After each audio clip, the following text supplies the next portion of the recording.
Aurten ere Bizkaiko eskolarteko bertso finala ospatu da ume zein heldu mailan.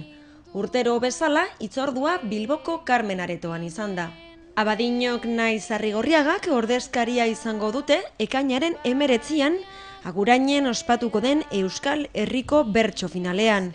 Izan ere, Bilbon ospatutako Bizkaiko eskolarteko finalean Abadinoko Aitor Bizkarra eta Arrigorriagako Peio Ormazabal suertatu ziren garaie.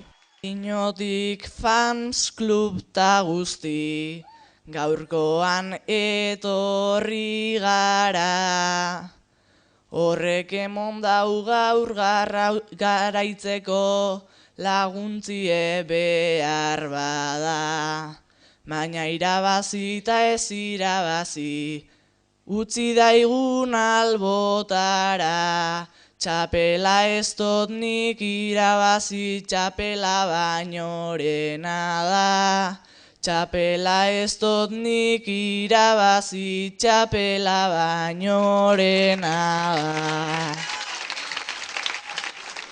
Umen artean txapela jantzi duenarekin gaude, beraz, lehenengo eta behin zorionak, eta kontatu pixka bat zelan bizi izan duzun gaurko esperientzia hau. Goizik juenaz eskolara, bertsolaritza klase eukin dut, gero etorri nazkotxien, eta kanta dut, eta hori, ez gehiago. Emoten dago egun normala izan dela? Ez dut sekule irabazi, baina gitxiengu da. Zenbat denbora eman duzu bertso eskolan lanean eta praktikatzen? Aurten edo... Bai, aurten. Barikuero biltzen gara zazpiterdietatik sarratu arte, da hori. Eta zer da zuretzat bertsoa botatzeko momentuan gauzarik eta zailena? Ez da jendeak barre egitea edo, ez da izaten erreza. Lortu ezkero polita da.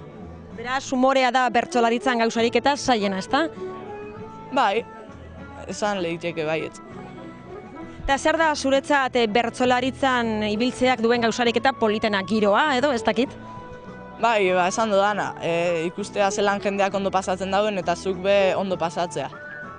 Eta ez egotea itxaroten, bertsoat bota doia gitxeu falta diez, ez disfrutatu bertso guztiak. Eta beste irabazlearen txanda orain zelan bizi izan duzu gaurko esperientzia hau? Lasai hartu dut hasieratik, bintzat tranquile gonaz. Batzutan jasin eukidot tranquile igual. Beste urte batzutan eta etorri naz urduri, aurten eukidugunez eskualdeko eskualdeko txapelketa, eta oin nona dator ez dakit, ohitura gehiago hartut edo, eta tranquil. Aurreko urteetan ere parte hartu duzula aipatu duzu, aurtengoa da lehenengo urtea irabazi duzuna? Ez igez be irazinen du nik, eta aurreko bi urtetan be finalean egon nintzen da nahiko gusture. Orduan noski lasai ez da, bigarren urtez, irabazten duzuna lasai asko ez da? Bai, tranquil etorri naz, tranquil hartu dut. Enator irabaztera, hemen gozatzera nator, jendeak ondo pasatzen badago ondo, danok irabazten dugu. Aipatu nahi dut Israeldarren azken ekintza krudela, hildakoentzat da agurrauta zuen txaloen epela. Segi dezagun denok batuta, segi dezagun horrela. Argi baitugu gerraren aurka, bakea onena dela. Baina utxune bat dago hemen, badakit badagoela. Zuentzat ez baina niretzako da utzune bat itzela.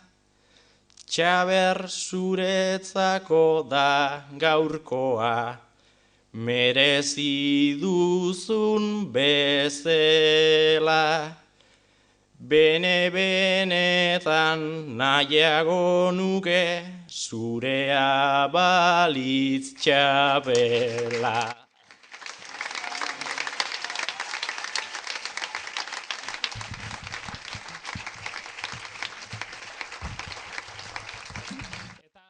Azkenengo bertsoa oso polita, ez dakit lagun bati edo dedikatuta. Esan nahi ari, ze bera bertso eskolan ibiltzen da, eta igez nik irasin nendun, eta bera bigarren izauen. Bera aurten kanporaketan egun txarrak izauen, edo ez dakit, gai txarrak edo ez dakit, eta ez da heldu. Eta nire ezin izin detorri ikustera, ez dakit, azterketan bat, edo eskursinioa, ez da izauki dauen. Eta, orduen, polita iruditu eta berari eskaintzea. Lehi handia dago zuen artean edo giro ona dago bertsolaritzan? Ez, giroan ikuste positiboena dala azkenean. Hemen ez da eskatoz bat abestean aurka, hemen gatoz danok batera eta batek irabazten dago, eta nik uste azkenean mundu guztiak ikusten dagoela batek irabaztea, eta norbera gustura geratu bada ez dagoela arazorik. Normalean arazoak gauten dire zure buruegaz. Batzutan txarto, ez dakit, ez duzulako emon alzen duen guztia, edo beha gure artean oso giro ona gauten da normalean. Eta badaukazu anekdotaren bat edo, inoiz geratu zara ezer esateko gai ezinela edo? Bai, beha hori pastaina eta normalean onja gitxi hau, beha hasi nintzenean, oindala 6 urte bizingo zen. Eskolan eta besten nendunean egiten ziren ekitaldiak emakumeen eguna eta beti astuten jaten. Eta bertsoa eraten hauen aurretik prestatu. Eta bapatean kantatzen astutea ez, beha prestatu eran da zuri, ez jakitea zer esan, bai, askotan. Askotan, bostaldizio, bai. Orduan, hobe, prepara barik ez da, holan botatzea? Oin igual, bai, beha, oin dala 6 urte nintzen joango eseriak ingarik, bez. Eta zure ustez zer behar du bertso on batek, jendeak ondo hartzeko, jendea emozionatzeko azken finean? Nik uste azkenan lortu behar dozula islatzea egoera erreal bat, ez izatea poesia hutza eta ez izatea mindik, lortu behar duzu zer, jende esan da, nire hau pasia eta nik hau sentitu dut nire ustez hori da, edo barrea eragitea, baina barrea ere, barrera aldo zujo surrealista, rollo surrealista horretara, beha bestela, heltzea jendearen gana, gehien bat. Zer da zailago bertsolaritzan, publikoan negarrez jartzea edo barrezka jartzea? Nik ustez negarrez. Politagoa? Dana polite, ez dakit. Heltzen bazara, jendearen gana eta lortzen badozu jendea unkitzea edo barreitea, hasieran ari zara sortzen zeo zer euren eta polite da, ni ustez. Itxaso Paia Algortako bertso eskolan aritzen da klaseak emoten, zelan ikusi dituzu gaur umeak eta hain umeak ez diren gaztetxoak? Orokorrean oso ondo. Iaztik edo, aurreko urteetatik nabaritzen da aurtengoak ez dakit esnatu direla edo baina denak ibili dira arinago eta orokorrean oso ondo, maila ona dagoela iruditzen zait. Ander laguna zer egin doztazu, nire argazkiekin showa montau dozu.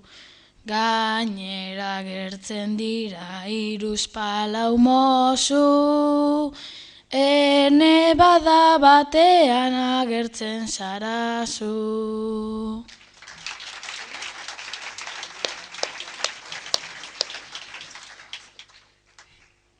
Zuzarela orkoa dakit berehala, aiba parkatu txaber ala. Hor berdedun bat dago, ta nahiko makala, irudia pentsetan unerreken azala. Xabi, bertsolaria izan da zelan bizi duzu gaurko ekitaldi hau? Egia esan oso modu berezian, gai jartzailea izan naizenez, gaiak ere pentsatu ditut, eta orduan gogoratu dut, nik parte hartu nuenean, nola sentitzen nintzen, zen nolako gaiak gustatzen zitzaizkidan, edo zein ziren zailenak, eta hori kontuan hartuta saiatu naiz gaiak egiten. Bestela oso polita iruditzen zait bintzat, hori ikustea berriak badatozela, etengabe gero eta gehiago, gero eta leku ezberdinetakoago jendea dator ez dakit, niretzat esaterako muskizko bertsolari bat ikustea gaur hemen oso posgarria da, oso. Hauze dozu puntua. Etorriko altzara, San Mames berrira. Ni realekoa naz, baina bueno tira. Sekula enazartu futbolan arira, baina egongo nintzake mutilei begira.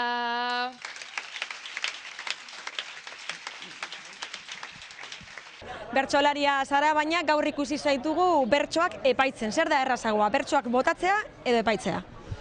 Bueno, guretzako bertsoak botatzea izaten da errazena, horretan ibiltzen gara eta epaitzea benetan ez da erraza izaten eta gutxiago gaurko moduko saioetan gauza pare-parean daudenean benetan saiatu behar gara alik eta zorrotzen epaitzen eta ez da erraza izaten ez. Zelan ikusi duzu gaurkoa, maila handia badago edo ondino ezain beste?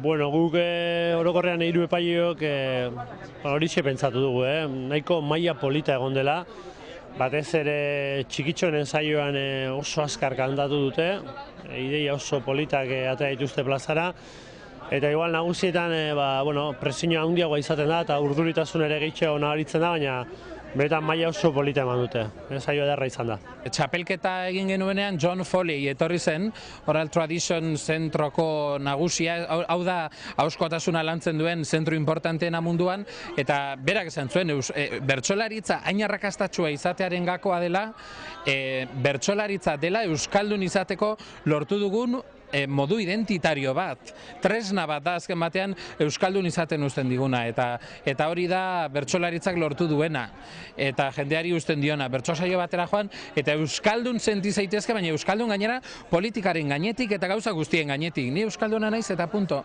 Bertsolaritza gelditzen zaigun territorio libre bakarra dela, nik gero argiago daukat. Bertsolaria jaio egiten da edo egin egiten da? Lehenengo egiten dute gurasoek eta gero jaiotzen da. Zure familian ikusten da hori, ezta? Bai, Paya, Ruiz, Santa Maria, Braceras, González, Rodríguez, Badillo dira 3 bertsolariren abizenak segidan. Fredia Itxasok eta 3 ala dauzkagu. Hor norbaitek euskalduntasunaren jaiotzetiko balio bertsolaristiko inerenteren bat aurkitzen badu, bejondeiola, baina ez da gure kasua. Unai Ormaetxeari eta etortekoa zen be Miren Dobaran Bizkaiko Foru Aldundiko hizkuntza politikarako zuzendaria. Esperientzia izan dare, Arkaitz Estibaiez oraindik ere urduri jartzen da, bertsoa botatzeko momentuan? Bueno, egunaren arabera eta gauza askoren arabera, baina normalki ez, normalki orain nahiko topera gabiltza astebururo saio eta bar, baina egia da, txapelketa garaia heltzen denean, eta kasu honetan Bizkaiko aia eskualdeka zita dago, eta guri uda ostean tokatuko zaigu astea, hor hasieran gure nervioak eta gure estutasuna pasatuko ditugu, baina horretara ere ohitu egiten zara eta ahalik eta ondoen ateratzen saiatuko gara. Esan bezala, hurrengo hitzordua Agurainen izango da, ekainaren 19an, bertan ospatuko baita Euskal Herriko finala, beraz, sorte on guztioi.